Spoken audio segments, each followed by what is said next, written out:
Gubernur dan Wakil Gubernur Jawa Barat mendapatkan gaji dan tunjangan yang fantastis, yakni mencapai 2,8 miliar rupiah per bulan, atau lebih dari 33 miliar per tahun.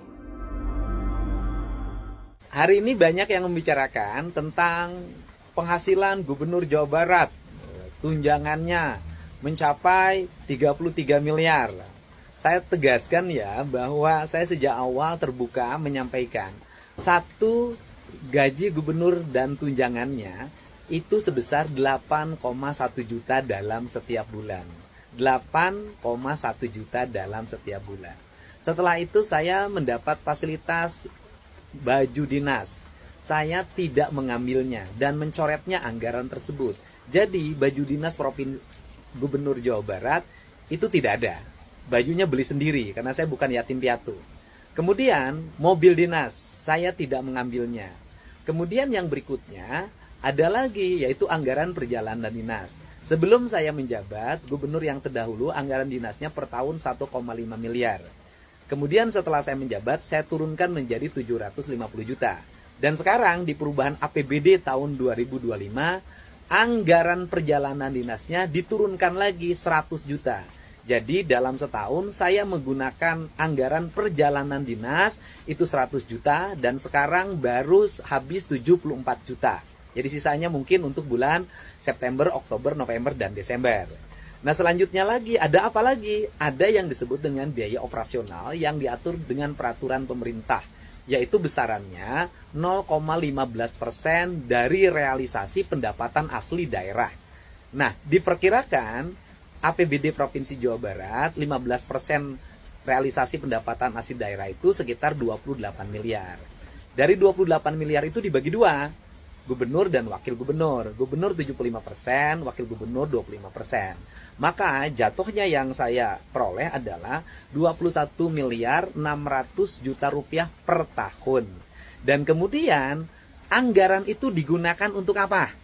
Anggaran itu saya gunakan semuanya untuk belanja kepentingan rakyat. Satu, ada orang sakit di rumah sakit, saya bayarin. Ada orang sakit tidak punya biaya operasional selama keluarganya sakit di rumah sakit, biaya angkutannya saya bayarin. Ada sekolah-sekolah yang perlu tambahan untuk ngecat, saya beri. Kemudian ada orang yang rumahnya roboh, saya kasih. Ada jalan-jalan desa yang jelek, saya bantu. Ada jembatan gantung yang roboh, saya bangunkan. Dan berbagai kegiatan sosial lainnya yang dalam setiap waktu saya lakukan. Dan setiap hari juga ada antrian orang yang antri ke Lembur Pakuan. Nah, biaya operasional ini semuanya diperuntukkan untuk kepentingan masyarakat. Tidak saya mengambilnya untuk kepentingan pribadi saya. Nah, selanjutnya, apakah Kang Deddy bersedia biaya operasionalnya dihapus? Saya nyatakan saya bersedia biaya operasional saya dihapus. Tetapi yang menjadi masalah kalau biaya operasional dihapus, maka nanti masyarakat atau berbagai kalangan yang menemui gubernur, yang meminta bantuan kepada gubernur karena berbagai peristiwa yang dialaminya secara mendadak dan belum teranggarkan di APBD-nya, nanti akan mengalami hambatan. Karena apa? Daya operasional saya mengalami penurunan untuk membantu warga. Nanti saya hanya mengandalkan biaya dari YouTube saja. Dan itu akan merugikan banyak pihak.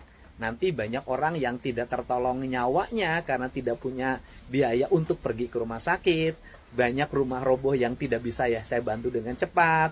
Ketika bencana alam saya tidak bisa dengan cepat memobilisasi kekuatan material untuk menolong banyak orang. Nanti banyak anak-anak yatim yang biaya operasional pergi ke sekolahnya tidak bisa terbantu.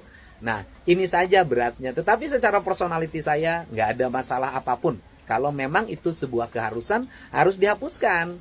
Nah, tetapi yang akan dirugikan bukan saya dan keluarga. Yang akan dirugikan adalah masyarakat yang semestinya mendapat bantuan. Nanti akan mengalami hambatan. Karena apa? Karena berbagai kegiatan yang terjadi di masyarakat apabila tidak teranggarkan sebelumnya di APBD tidak bisa dibantu.